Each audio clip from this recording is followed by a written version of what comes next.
ਤੁਹਾਡਾ ਸਾਰਿਆਂ ਦਾ ਬਹੁਤ-ਬਹੁਤ ਧੰਨਵਾਦ ਕਿ ਤੁਸੀਂ ਬੜੇ ਸ਼ਾਰਟ ਨੋਟਸ ਤੇ ਪਹੁੰਚੇ ਹੋ।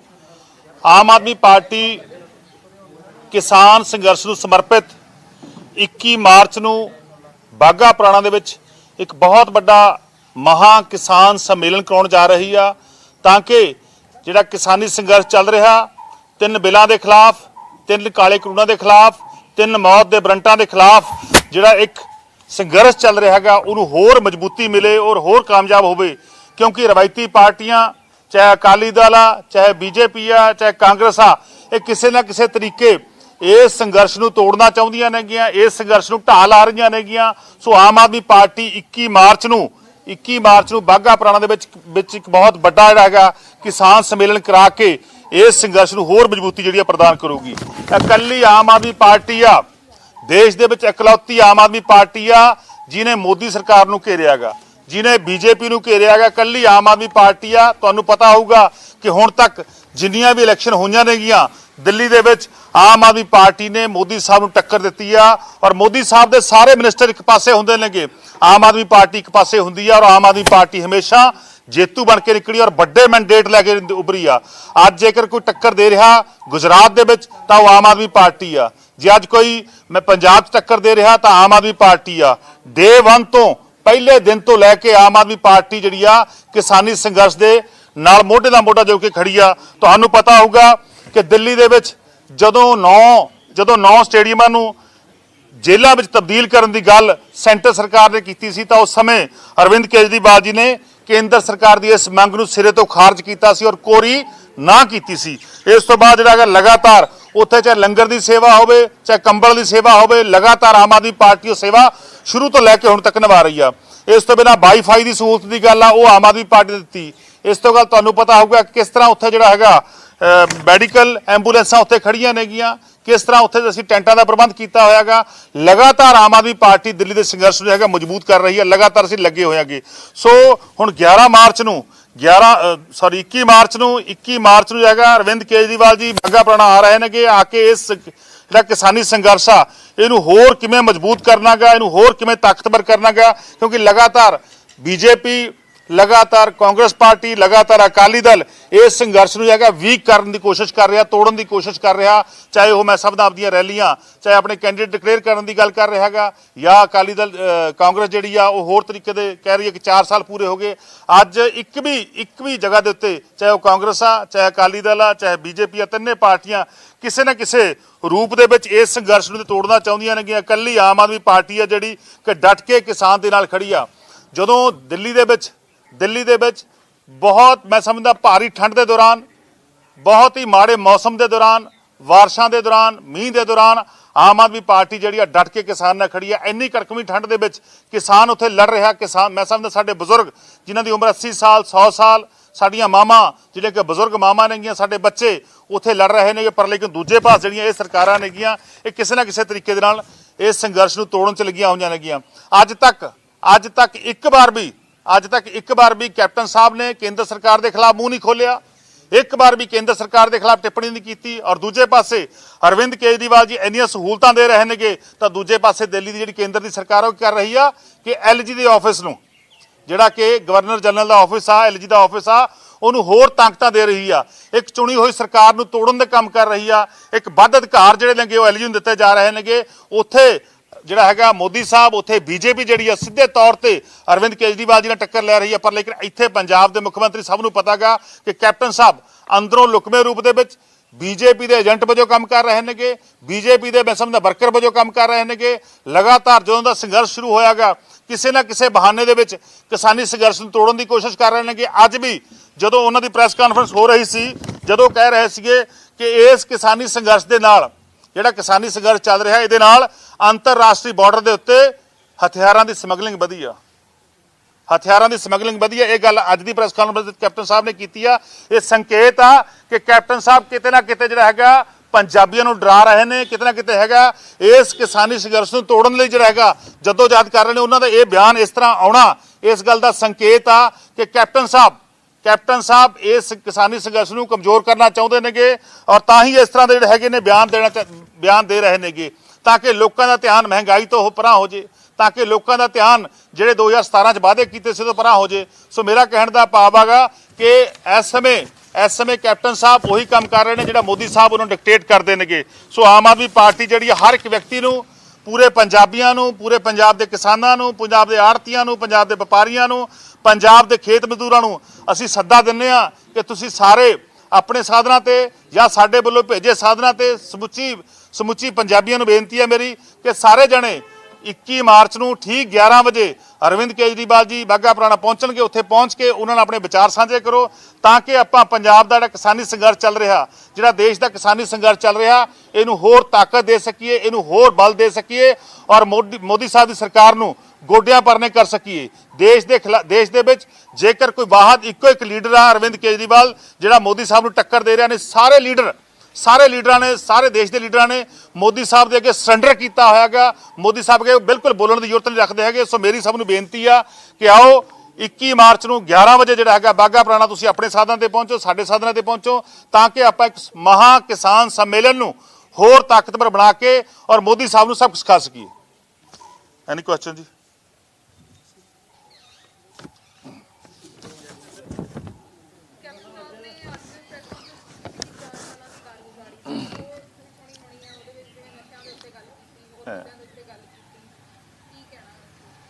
देखो कैप्टन साहब कहते कि मैं वादा किया सीगा कि पंजाब विच नशियां दा लक तोड़ दूंगा। एक गल तो कैप्टन साहब ने मान ली कि मैं नशे खत्म नहीं करना चाहता। नशियां दा खात्मा कैप्टन साहब नहीं चाहते क्योंकि जिहड़ा ड्रग माफिया पिछली सरकार चला रही सी उस सरकार नूं मौजूदा कैप्टन साहब चला रहे हैं, उस सरकार नूं कांग्रेस पार्टी चला रही है। ये गल जिहड़ी आ सिद्धे रूप दे विच कैप्टन साहब ने एडमिट की है कि मैं लक तोड़ता पर मैं नशे खत्म नहीं करने गल का सबूत आ गया। और दूजा जिहड़ा विकास की गल करते हैं कि पूरे पंजाब च विकास की लहर चल रही है, मैं समझदा पूरे पंजाब विचों पूरे पंजाब च लहर नहीं चल रही, वो कल्ले सिसमा फार्म हाउस से विकास की लहर चल रही है। वो कल्ले फार्म सिसमा हाउस जिहड़ा बनया है कैप्टन साहब का, उहदी विकास की लहर चली है। पूरे पंजाब के लोगों का लुटिया होया पैसा, पूरे पंजाब के टैक्स पेयर का लुटिया होया पैसा उस फार्म हाउस के जमा होंदा गा। पंजाब सरकार ते मेरा एक तुहानूं काउंटर सवाल आ कि पंजाब सरकार ने हुण तक 90,000 करोड़ के करीब कर्जा ले लिया, 90,000 करोड़ के करीब कर्जा ले रहा और पंजाब के लोगों तो लगातार टैक्स लै रहे हैं। लगातार हरेक सैशन के जदों भी कोई विधान सभा का सैशन आता कदे 30 पैसे बढ़ाते, कदे 50 पैसे बढ़ाते, कदे 200 रुपया बढ़ाता, लगातार टैक्स बढ़ा रहे हैं पंजाब के उत्ते। लोगों तो भी पैसे लै रहे हैं, सेंटर तो भी कर्जा लै रहे हैं। दसो मैनूं कि पंजाब च मुफ्त दवाई मिल रही है, कि पंजाब च मुफ्त पढ़ाई मिल रही है, कि पंजाब दे विच जिहड़ा नौजवानों नूं रोजगार मिल गया, कि पंजाब के किसान का कर्जा माफ हो गया। जिन्ना कर्जा कैप्टन साहब ने केंद्र तो हुण तक लिया गया उदों वध कर्जा पंजाब के किसान ते चढ़िया हैगा।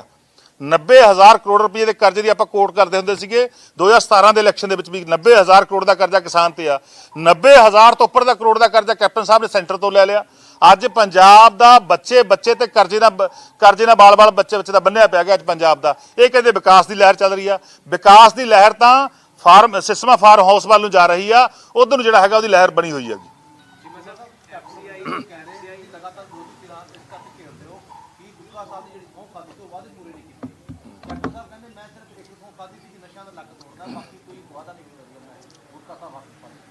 कैप्टन साहब ने पंजाब के नौजवानों के घरां जाके पंजाबी लोगों के घरां जाके लिखती तौर पर वादा किया सी, लिखती तौर पर राइटिंग दे विच पहला वादा सीगा, पहला वादा सी कांग्रेस पार्टी में। मैं दस रहा तुहानूं, मैं लेट मी कंप्लीट भी लिखती तौर पर कहा सीगा भी तुहाडा बच्चा बीटेक है जी, हाँ जी तुहाडी नौकरी पक्की, तुहाडा बच्चा BA है जी, तुहाडी नौकरी पक्की। लिखती तौर पर वादा कैप्टन साहब का सीगा।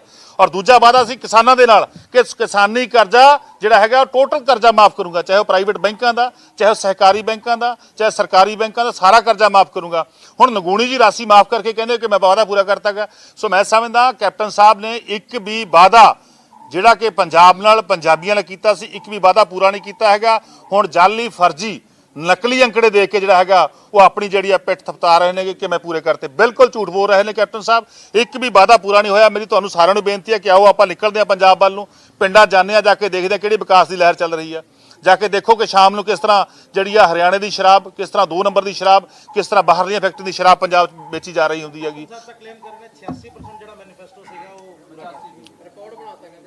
कैप्टन साहब तो बड़ा बंदा बड़ा झूठा व्यक्ति पंजाब च नहीं हैगा। मैं समझदा 0.86 हो सकते हैं, 0.1% तो घट तो हो सकते हैं, पर लेकिन वो लगातार 86% झूठ ही बोल रहे हैं।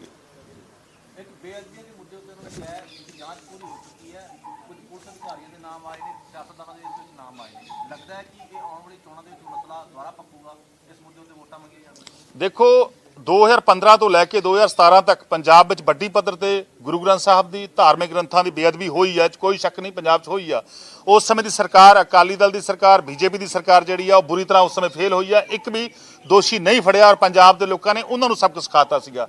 ਕੈਪਟਨ ਸਾਹਿਬ ਦਾ ਵਾਅਦਾ ਸੀਗਾ ਕਿ ਮੈਂ ਆਉਣ ਵਾਲੇ ਸਮੇਂ ਦੇ ਵਿੱਚ ਸਾਰੇ ਦੋਸ਼ੀਆਂ ਨੂੰ ਫੜ ਕੇ ਸਜ਼ਾ ਦੇਵਾਂਗਾ। ਇਹ ਵਾਅਦਾ ਸੀਗਾ ਕਿ ਮੈਂ ਸਜ਼ਾ ਦੇਵਾਂਗਾ। 4 ਸਾਲਾਂ ਤੱਕ ਚਲਾਨ ਪੂਰੇ ਪੇਸ਼ ਨਹੀਂ ਹੋਏ ਹੈਗੇ। ਅੱਜ 4 ਸਾਲ ਲੰਘ ਗਏ, ਚਲਾਨ ਪੂਰੇ ਨਹੀਂ ਪੇਸ਼ ਹੋਏ। ਤੁਸੀਂ ਸਾਰੀ ਜੇਕਰ ਪਿੱਛੇ ਹਿਸਟਰੀ ਦੇ ਵਿੱਚ ਜਾਓਗੇ, ਇਤਿਹਾਸ ਦੇ ਵਿੱਚ ਜਾਓਗੇ, ਜਦੋਂ ਕੈਪਟਨ ਸਾਹਿਬ ਨੇ 2002 ਤੋਂ ਲੈ ਕੇ 2007 ਤੱਕ ਪ੍ਰਕਾਸ਼ ਸਿੰਘ ਬਾਦਲ ਤੇ ਉਹਦੇ ਪਰਿਵਾਰ ਤੇ ਕੇਸ ਬਣਿਆ ਸੀਗਾ ਕਰਪਸ਼ਨ ਦਾ, 3700 ਕਰੋੜ ਦੀ ਕਰਪਸ਼ਨ ਦਾ ਕੇਸ ਬਣਿਆ ਸੀਗਾ, ਉਹਦੇ ਵਿੱਚ ਵੀ ਚਲਾਨ ਲਟਕਾ ਕੇ ਰੱਖਿਆ, ਚਲਾਨ ਲਟਕਾ ਕੇ ਰੱਖਿਆ ਤਾਂ ਕਿ ਮੈਂ ਜਾਂਦਾ ਹੋਇਆ ਚਲਾਨ ਪੇਸ਼ ਕਰਾਂ, ਤਾਂ ਕਿ ਜੇ ਦੁਬਾਰਾ ਸਰਕਾਰ ਦੂਜੀ ਆ ਗਈ ਤਾਂ ਆਪਦੇ ਆਪ ਗਵਾਹ ਮੁੱਕਰ ਜਾਣਗੇ। ਇੱਕੋ ਇੱਕ ਜਿਹੜਾ ਸਾਡਾ ਲੀਗਲ ਹਿਸਟਰੀ ਦਾ ਇੱਕੋ ਇੱਕ ਕਾਨੂੰਨੀ ਜਿਹੜੀ ਹਿਸਟਰੀ ਆ ਉਹਦਾ ਇੱਕੋ ਇੱਕ ਕੇਸ ਆ ਜਿਹਦੇ ਵਿੱਚ ਸਰਕਾਰੀ ਗਵਾਹ ਵੀ ਮੁੱਕਰੇ, ਜਿਹਦੇ ਵਿੱਚ ਪ੍ਰਾਈਵੇਟ ਗਵਾਹ ਵੀ ਮੁੱਕਰੇ। ਪ੍ਰਾਈਵੇਟ ਗਵਾਹ ਤਾਂ ਹੋਰਾਂ ਕੇਸਾਂ 'ਚ ਮੁੱਕਰਦੇ ਨੇ, ਪਰ ਲੇਕਿਨ ਸਰਕਾਰੀ ਗਵਾਹ ਕਦੇ ਨਹੀਂ ਮੁੱਕਰਦੇ ਹੁੰਦੇ। ਸਰਕਾਰੀ ਗਵਾਹ ਵੀ ਉਸ 'ਚ ਮੁੱਕਰੇ। ਔਰ ਉਸ ਤੋਂ ਬਾਅਦ ਕੀ ਹੋਇਆ, ਜਦੋਂ ਸੁਖਬੀਰ ਸਿੰਘ ਬਾਦਲ ਨੇ, ਜਦੋਂ ਸ਼੍ਰੋਮਣੀ ਅਕਾਲੀ ਦਲ ਨੇ ਕੈਪਟਨ ਸਾਹਿਬ ਤੇ ਕੇਸ ਦਰਜ ਕਰਾਏ, ਉਹ ਕੀ ਕੀਤਾ, ਜਾਂਦੇ ਜਾਂਦੇ 2017 'ਚ ਉਹ ਕੈਂਸਲੇਸ਼ਨ ਰਿਮੂਵ ਕਰਕੇ ਉਹਨਾਂ ਪਰਚਿਆਂ ਨੂੰ ਰੱਦ ਕਰਕੇ। ਸੋ ਇੱਥੋਂ ਪਤਾ ਲੱਗਦਾ ਕਿ ਸਾਰੇ ਮਿਲੇ ਹੋਏ ਨੇ। ਹੁਣ ਵੀ ਪੰਜਾਬ ਦੇ ਲੋਕ ਜਜ਼ਬਾਤਾਂ ਨਾਲ, ਪੰਜਾਬ ਦੇ ਲੋਕਾਂ ਦੇ ਜਜ਼ਬਾਤਾਂ ਨਾਲ ਖੇਡ ਰਹੇ ਨੇਗੇ। ਗੁਰੂ ਗ੍ਰੰਥ ਸਾਹਿਬ ਦੀ ਬੇਅਦਬੀ ਦੇ ਜਿਹੜੇ ਦੋਸ਼ੀ ਨੇ ਉਹਨਾਂ ਨੂੰ ਸਜ਼ਾ ਨਹੀਂ ਦੇ ਰਹੇ, ਉਹਨਾਂ ਨੂੰ ਬਚਾਉਣ ਦਾ ਕੰਮ ਕੈਪਟਨ ਸਾਹਿਬ ਤੇ ਦੀ ਟੀਮ ਕਰ ਰਹੀ ਆ।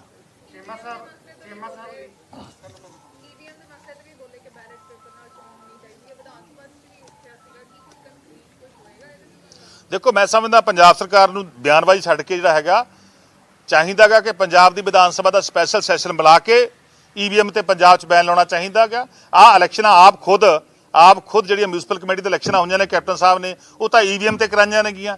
ਮੈਂ ਸਮਝਦਾ ਬਾਹਰ ਹੀ ਬਿਆਨ ਦਿੰਦੇ ਨੇ ਕਿ ਉਹਨਾਂ ਨੂੰ ਚਾਹੀਦਾ ਗਾ ਕਿ ਖੁਦ ਜਿਹੜੀਆਂ ਹੁਣ ਤੋਂ ਅਗਲੀ ਇਲੈਕਸ਼ਨ ਹੋਣ ਪੰਜਾਬ ਵਿੱਚ ਸਾਰੀਆਂ ਈਵੀਐਮ ਦਾ ਖਹਿੜਾ ਛੱਡਣ ਔਰ ਬੈਲਟ ਪੇਪਰ ਰਾਹੀਂ ਕਰਵਾਉਣ। ਇਸ ਦਾ ਲਈ ਪੰਜਾਬ ਸਰਕਾਰ ਇੱਕ ਸਪੈਸ਼ਲ ਕਾਨੂੰਨ ਲੈ ਕੇ ਆਵੇ।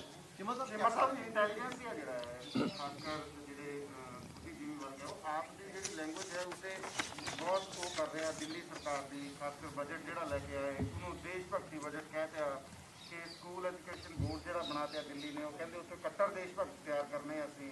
ਤੇ ਬਹੁਤੇ ਬੁੱਧੀਜੀਵੀ ਵਰਗੇ ਕਹਿ ਰਹੇ ਕਿ ਬੀਜੇਪੀ ਦੀ ਭਾਸ਼ਾ ਆਮ ਆਦਮੀ ਪਾਰਟੀ ਬੋਲ ਰਹੀ ਹੈ, ਜਿੱਦਾਂ ਦੇ ਅਲਟਰਾ ਨੈਸ਼ਨਲਿਜ਼ਮ ਬੀਜੇਪੀ ਅਪਣਾਉਂਦੀ ਹੈ ਉੱਦਾਂ ਦੀ ਆਮ ਆਦਮੀ ਪਾਰਟੀ ਅਪਣਾ ਰਹੀ ਹੈ।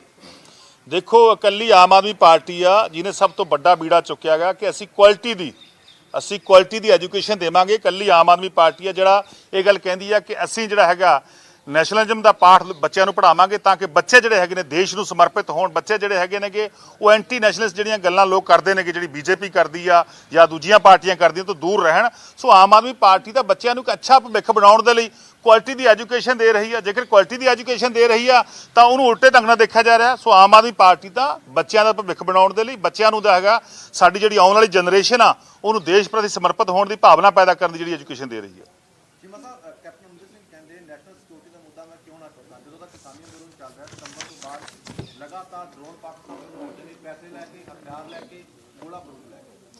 ਦੇਖੋ ਮੈਂ ਫਿਰ ਉੱਥੇ ਹੀ ਆ ਰਿਹਾ ਕਿ ਕੈਪਟਨ ਸਾਹਿਬ ਦਾ ਇਹ ਬਿਆਨ ਜਿਹੜਾ ਹੈਗਾ ਬੜੀ ਇੱਕ ਰਾਜਨੀਤਿਕ ਕੂਟਨੀਤੀ ਦਾ ਜਿਹੜਾ ਹੈਗਾ ਦੇ ਆਧਾਰ ਤੇ ਦਿੱਤਾ ਗਿਆ ਕਿਉਂਕਿ ਕੈਪਟਨ ਸਾਹਿਬ ਜਿਹੜੇ ਹੈਗੇ ਨੇਗੇ ਉਹ ਕਿਸਾਨੀ ਸੰਘਰਸ਼ ਨੂੰ ਤੋੜਨ ਦੀ ਕੋਸ਼ਿਸ਼ ਕਰ ਰਹੇ ਨੇਗੇ।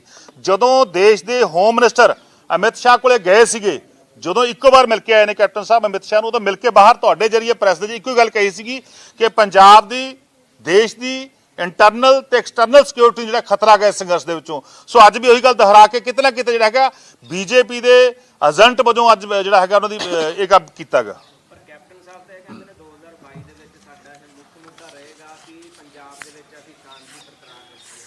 ਆਰਮੀ ਤੇ ਪੰਜਾਬ ਪੁਲਿਸ ਨੇ ਵਧੀਆ ਕੰਮ ਕੀਤਾ, ਬੜੇ ਮੋਡਿਊਲ ਫਸਟ ਕੀਤੇ। ਦੇਖੋ ਸਰਕਾਰ ਜਦੋਂ ਕੋਈ ਵੀ ਸਰਕਾਰ ਹੋਵੇ ਉਹਦਾ ਸਭ ਤੋਂ ਵੱਡਾ ਕੰਮ ਹੁੰਦਾ ਸ਼ਾਂਤੀ ਬਹਾਲ ਕਰਨੀ, ਉਹਦਾ ਸਭ ਤੋਂ ਵੱਡਾ ਕੰਮ ਹੁੰਦਾਗਾ ਕਿ ਵਿਕਾਸ ਕਾਰਜਾਂ ਨੂੰ ਅੱਗੇ ਲੈ ਕੇ ਜਾਣਾ, ਉਹਦਾ ਸਭ ਤੋਂ ਵੱਡਾ ਕੰਮ ਹੁੰਦਾਗਾ ਕਿ ਨੌਜਵਾਨਾਂ ਨੂੰ ਰੁਜ਼ਗਾਰ ਦੇਣਾ, ਕਿਸਾਨਾਂ ਨੂੰ ਜਿਹੜਾ ਹੈਗਾ ਪੰਜਾਬ, ਕਿਉਂਕਿ ਪੰਜਾਬ ਖੇਤੀਬਾੜੀ ਨਿਰਭਰ ਸਟੇਟ ਆ, ਪੰਜਾਬ 'ਚ ਖੇਤੀਬਾੜੀ ਹੋਰ ਪ੍ਰਫੁੱਲਿਤ ਕਰਨਾ। ਪਰ ਕੈਪਟਨ ਸਾਹਿਬ ਹੈਗਾ ਸਾਰੇ ਮਾਮਲਿਆਂ ਤੇ ਫੇਲ ਹੋਏ ਨੇ। ਤੁਸੀਂ ਦੇਖੋ ਕਿ ਮੌੜ ਦੇ ਵਿੱਚ ਬੰਬ ਬਲਾਸਟ ਹੋਇਆ ਸੀਗਾ 2017 ਦੇ ਵਿੱਚ, ਕੀ ਦੋਸ਼ੀ ਫੜੇ ਗਏ ਹੁਣ ਤੱਕ ਮੌੜ ਵਾਲੇ? ਕਿ ਪੰਜਾਬ ਵਿੱਚ ਜਿਹੜੀ ਜ਼ਹਿਰੀਲੀ ਸ਼ਰਾਬ ਸੀ 125 ਵਿਅਕਤੀ ਮਾਰੇ ਗਏ ਸੀਗੇ, ਕੀ ਉਹਨਾਂ ਨੂੰ ਸਜ਼ਾ ਮਿਲ ਗਈ? ਕੀ ਜਿਹੜੀ ਗੁਰੂ ਗ੍ਰੰਥ ਸਾਹਿਬ ਦੀ ਬੇਅਦਬੀ ਹੋਈ ਸੀ ਕੀ ਉਹਨਾਂ ਨੂੰ ਸਜ਼ਾ ਮਿਲ ਗਈ? ਕਿਸੇ ਨੂੰ ਸਿਰਫ ਚਲਾਨ ਹੀ ਪੇਸ਼ ਕਰ ਰਹੇ ਨੇ ਨਾ, ਸਿਰਫ ਜਸਟ ਇਨਵੈਸਟੀਗੇਸ਼ਨ ਦਰ ਇਨਵੈਸਟੀਗੇਸ਼ਨ 10 ਕੁ ਬੰਦੇ ਫੜ ਕੇ ਕਹਿੰਦੇ ਨੇ ਅਸੀਂ ਫੜ ਲਏ ਬੰਦੇ, ਕੀ ਕਿਸੇ ਨੂੰ ਸਜ਼ਾ ਮਿਲ ਗਈ? ਸਾਰੇ ਦੇ ਵਿਅਕਤੀ ਬਰੀ ਹੋ ਰਹੇ ਨੇਗੇ, ਸਭ ਵਿਅਕਤੀਆਂ ਨੂੰ ਸਟੇ ਮਿਲ ਰਹੀ ਹੈਗੀ, ਕਿਤੇ ਕੋਰਟਾਂ ਦੇ ਵਿੱਚ ਕੋਈ ਕੰਮ ਹੀ ਨਹੀਂ ਕਰ ਰਹੇ ਇਹਨਾਂ ਦੇ investigation officer.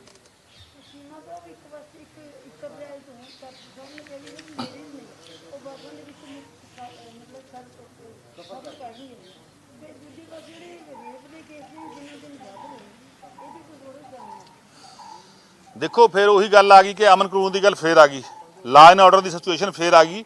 Captain Sahib law and order ਨੂੰ ਲਾਗੂ ਕਰਨ 'ਚ ਕੈਪਟਨ ਬੁਰੀ ਤਰ੍ਹਾਂ ਫੇਲ ਹੋਏ ਨੇ। ਕਿ ਤੁਸੀਂ ਜਾ ਕੇ ਦੇਖੋ, ਇਲੈਕਸ਼ਨਾਂ ਦੀ ਗੱਲ ਕਰ ਲਓ, ਇਲੈਕਸ਼ਨਾਂ ਤੋਂ ਪਹਿਲਾਂ ਦੀ ਗੱਲ ਕਰ ਲਓ, ਹਰੇਕ ਹਫ਼ਤੇ ਹਰੇਕ 10 ਦਿਨਾਂ ਬਾਅਦ ਕੋਈ ਨਾ ਕੋਈ ਵੱਡਾ ਮਰਡਰ ਹੁੰਦਾ ਗਾ, ਕੋਈ ਨਾ ਕੋਈ ਗੈਂਗਸਟਰ ਫੜਿਆ ਜਾਂਦਾ ਗਾ, ਕੋਈ ਨਾ ਕੋਈ ਜਿਹੜੀ ਹੈਗੀ ਆ ਵੱਡਾ ਜਿਹੜਾ ਕਾਂਡ ਆ ਪੰਜਾਬ 'ਚ ਹੋ ਰਿਹਾ ਹੈਗਾ। ਕੋਈ ਕੈਪਟਨ ਸਾਹਿਬ ਫੇਲ ਨੇ। ਕੈਪਟਨ ਸਾਹਿਬ ਨੂੰ ਚਾਹੀਦਾ ਕਿ ਸਾਡੀਆਂ ਬੱਚੀਆਂ ਦੀ ਰੱਖਿਆ ਦੇ ਲਈ, ਸਾਡੀਆਂ ਔਰਤਾਂ ਦੀ ਰੱਖਿਆ ਲਈ, ਸਾਡੀ ਅੱਧੀ ਆਬਾਦੀ ਦੇ ਲਈ ਜਿਹੜਾ ਹੈਗਾ ਸਪੈਸ਼ਲ ਕਾਨੂੰਨ ਬਣਾਏ ਜਾਣ, ਉਹਦੀ ਸਪੈਸ਼ਲ ਪ੍ਰੋਟੈਕਸ਼ਨ ਕੀਤੀ ਜਾਵੇ।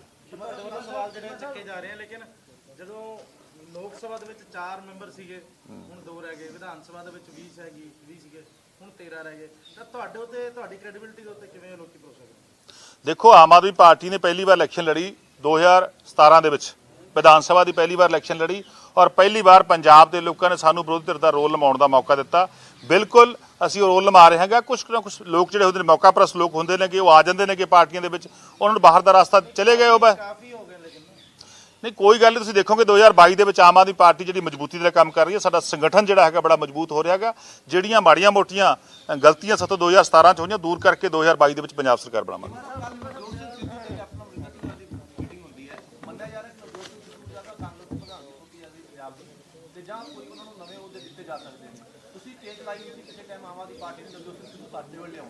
ਪਰ ਜੇ ਇਹਨਾਂ ਨੂੰ ਖਤਮ ਹੁੰਦੀ ਹੈ ਤਾਂ ਲੱਗਦਾ ਹੈ ਕਿ ਆਮ ਆਦਮੀ ਪਾਰਟੀ ਨੂੰ ਨੁਕਸਾਨ ਹੋ ਸਕਦਾ। ਦੇਖੋ, ਆਮ ਆਦਮੀ ਪਾਰਟੀ ਆਮ ਲੋਕਾਂ ਦੀ ਪਾਰਟੀ ਆ। ਆਮ ਆਦਮੀ ਪਾਰਟੀ ਆਮ ਲੋਕਾਂ ਦੀ ਲੜਾਈ ਲੜਦੀ ਹੈਗੀ। ਚਾਹੇ ਇਹ ਗੱਲ ਤਾਂ ਨਵਜੋਤ ਸਿੰਘ ਸਿੱਧੂ ਦੱਸ ਸਕਦੇ ਨੇ ਜਾਂ ਕੈਪਟਨ ਸਾਹਿਬ ਦੱਸ ਸਕਦੇ ਨੇ ਕਿ ਕੀ ਸੈਟਿੰਗ ਹੋਈ ਆ, ਕੀ ਸੈਟਿੰਗ ਨਹੀਂ ਹੋਈ, ਕਿੱਥੇ ਕੀ ਜਿਹੜੀ ਆ ਉਹਨਾਂ 'ਚ ਡੀਲ ਹੋਈ ਆ, ਇਹ ਤਾਂ ਕੈਪਟਨ ਸਾਹਿਬ ਦੱਸ ਸਕਦੇ ਨੇਗੇ। ਪਰ ਅਸੀਂ ਤਾਂ ਹਰ ਇੱਕ ਉਸ ਵਿਅਕਤੀ ਨੂੰ ਆਵਾਜ਼ ਮਾਰਦੇ ਹਾਂ ਜਿਹੜਾ ਪੰਜਾਬ ਨਾਲ ਖੜਨਾ ਚਾਹੁੰਦਾ ਗਾ, ਜਿਹੜਾ ਪੰਜਾਬ ਦੀ ਜਵਾਨੀ ਨੂੰ, ਪੰਜਾਬ ਦੀ ਕਿਸਾਨੀ ਨੂੰ ਬਚਾਉਣਾ ਚਾਹੁੰਦਾ ਗਾ। ਅਸੀਂ ਤਾਂ ਹਰ ਉਸ ਵਿਅਕਤੀ ਦਾ ਵੈਲਕਮ ਕਰਦੇ ਹਾਂ। ਪੰਜਾਬ ਵਿੱਚ ਨਾ ਸੀਐਮ ਕੈਪਟਨ ਸਾਹਿਬ ਨੇ ਪਹਿਲੇ ਵਾਅਦਾ ਕੀਤਾ ਸੀਗਾ ਕਿ ਸਾਡੀ ਸਰਕਾਰ ਆਊਗੀ, ਅਸੀਂ ਇਲੈਕਟ੍ਰਿਸਿਟੀ ਘਟਾਵਾਂਗੇ, ਰੇਟ ਘਟਾਵਾਂਗੇ, ਲੇਕਿਨ ਅੱਜ ਉਹਨਾਂ ਨੇ ਹੱਥ ਖੜੇ ਕਰਤੇ ਕਿ ਸਾਡੇ ਕੋਲ ਫੰਡਸ ਨਹੀਂ ਹੈਗੇ, ਅਸੀਂ ਇਲੈਕਟ੍ਰਿਸਿਟੀ ਰੇਟ ਬਿਲਕੁਲ ਨਹੀਂ ਘਟਾ ਸਕਦੇ। ਦੇਖੋ, ਜਦੋਂ 2017 ਦੀ ਇਲੈਕਸ਼ਨ ਹੋ ਰਹੀ ਸੀਗੀ ਤਾਂ ਪੰਜਾਬ ਦੇ ਉਸ ਸਮੇਂ ਦੇ ਕਾਂਗਰਸ ਪਾਰਟੀ ਦੇ ਪ੍ਰਧਾਨ ਸੁਨੀਲ ਜਾਖੜ ਜੀ, ਕੈਪਟਨ ਸਾਹਿਬ, ਨਵਜੋਤ ਸਿੰਘ ਸਿੱਧੂ ਜੀ, ਸਾਰੇ ਜਿੰਨੇ ਮੰਤਰੀ ਨੇ ਹੁਣ ਸਾਰੇ ਵਿਅਕਤੀ ਇਹ ਕਹਿੰਦੇ ਹੁੰਦੇ ਸੀਗੇ ਕਿ ਜਿਹੜੇ ਪਾਵਰ ਪਰਚੇਜ ਐਗਰੀਮੈਂਟ, ਜਿਹੜੇ ਮਹਿੰਗੀ ਬਿਜਲੀ ਦੇ agreement Sukhbir Singh Badal and company ਕਰਕੇ ਗਈ ਆ, ਉਹਨਾਂ ਐਗਰੀਮੈਂਟਾਂ ਦਾ ਰਿਵਿਊ ਕਰਾਂਗੇ, ਉਹਨਾਂ ਐਗਰੀਮੈਂਟਾਂ ਨੂੰ ਰੱਦ ਕਰਾਂਗੇ, ਖਤਮ ਕਰਾਂਗੇ, ਪੰਜਾਬ ਵਿੱਚ ਸਸਤੀ ਬਿਜਲੀ ਦੇਵਾਂਗੇ। ਸਸਤੀ ਬਿਜਲੀ ਤਾਂ ਦੇਣੀ ਕੀ ਸੀ? 14 ਵਾਰ ਪੰਜਾਬ 'ਚ ਰੇਟ ਵਧੇ ਨੇਗੇ ਔਰ ਪਿਛਲੇ ਵਿਧਾਨ ਸਭਾ ਦੇ ਸੈਸ਼ਨ ਦੇ ਵਿੱਚ ਤੁਸੀਂ ਬਹੁਤ ਸਾਰੇ ਵਿਅਕਤੀ ਕਵਰ ਕਰ ਰਹੇ ਸੀ ਉਹਨੂੰ, ਉਹਦੇ ਕਿਤਾਬ ਲੈ ਕੇ ਆਏ ਤੇ ਕੈਪਟਨ ਸਾਹਿਬ ਲਹਿਰਾ ਕੇ ਗਏ ਸੀ। ਕੀ ਕਹਿੰਦੇ ਸੀਗੇ ਕਿ ਮੈਂ ਇੱਕ ਵਾਈਟ ਪੇਪਰ ਤਿਆਰ ਕਰ ਲਿਆ। ਉਹ ਵਾਈਟ ਪੇਪਰ ਕਹਿੰਦੇ ਸੀਗਾ ਵੀ ਪਾਵਰ ਪਰਚੇਜ ਐਗਰੀਮੈਂਟਾਂ ਨਾਲ ਪੰਜਾਬ ਨੂੰ ਕਿੰਨਾ ਨੁਕਸਾਨ ਹੋਊਗਾ, ਪੰਜਾਬ ਨੂੰ ਇਹ ਨੁਕਸਾਨ ਅਕਾਲੀ ਦਲ ਨੇ ਕਿੰਨਾ ਕੀਤਾ ਗਿਆ, ਕਿੰਨੀ ਵੱਡੀ ਠੱਗੀ ਆ। ਸਾਰੇ ਸਬੂਤਾਂ ਸਮੇਤ ਮੈਂ ਜਿਹੜਾ ਹੈਗਾ ਜਲਦੀ ਜਿਹੜਾ ਉਹਨੂੰ ਜਾਰੀ ਕਰੂੰਗਾ। ਹੁਣ 1.5 ਸਾਲ ਹੋ ਗਿਆ, ਲਗਭਗ 1.5 ਸਾਲ ਤੋਂ ਉਹ ਜਿਹੜਾ ਵਾਈਟ ਪੇਪਰ ਕੈਪਟਨ ਸਾਹਿਬ ਨੇ ਕਿਹੜੀ ਜਿਹੜੀ ਦਲਾਲੀ ਦੇ ਅਧੀਨ ਲੁਕੋ ਕੇ ਰੱਖਿਆ ਹੋਇਆ, ਕਿਹੜੀ ਉਹ ਜਿਹੜੀ ਆਪਣਾ ਕੰਪਨੀਆਂ ਜਿੱਥੋਂ ਡਰ ਕੇ ਕੈਪਟਨ ਸਾਹਿਬ ਨੇ ਲੁਕੋਇਆ ਹੋਇਆ ਹੈਗਾ। ਕਿਉਂਕਿ ਕੈਪਟਨ ਸਾਹਿਬ ਖੁਦ ਲੈ ਕੇ ਆਏ ਸੀਗੇ, ਸਾਡੀ ਮੰਗ ਸੀਗੀ, ਕੈਪਟਨ ਸਾਹਿਬ ਲੈ ਕੇ ਆਏ ਸੀਗੇ। ਹੁਣ ਉਹ ਕਿਉਂ ਲੁਕੋ ਕੇ ਰੱਖਿਆ ਗਿਆ ਹੈਗਾ? ਉਹ ਜਿਹੜਾ ਹੈਗਾ ਵਾਈਟ ਪੇਪਰ ਤਾਂ ਲੁਕੋ ਕੇ ਰੱਖਿਆ ਗਿਆ ਕਿਉਂਕਿ ਕੈਪਟਨ ਸਾਹਿਬ ਵੀ ਜਿਹੜਾ ਪੈਸਾ ਪਹਿਲਾਂ ਸੁਖਬੀਰ ਸਿੰਘ ਬਾਦਲ ਐਂਡ ਕੰਪਨੀ ਖਾਂਦੀ ਸੀਗੀ, ਅੱਜ ਉਹੀ ਪੈਸਾ ਜਿਹੜਾ ਹੈਗਾ ਕੈਪਟਨ ਸਾਹਿਬ ਦੇ ਘਰੇ ਆਉਣ ਲੱਗ ਗਿਆ। ਲਗਭਗ 1 ਲੱਖ ਕਰੋੜ ਦੇ ਕਰੀਬ ਪੰਜਾਬ ਦੇ ਲੋਕਾਂ ਨੂੰ ਉਹਨਾਂ ਮਹਿੰਗੇ ਐਗਰੀਮੈਂਟਾਂ ਕਾਰਨ ਵਾਧੂ ਪੈਸਾ ਬਿਜਲੀ ਕੰਪਨੀਆਂ ਨੂੰ ਦੇਣਾ ਹੋਊਗਾ।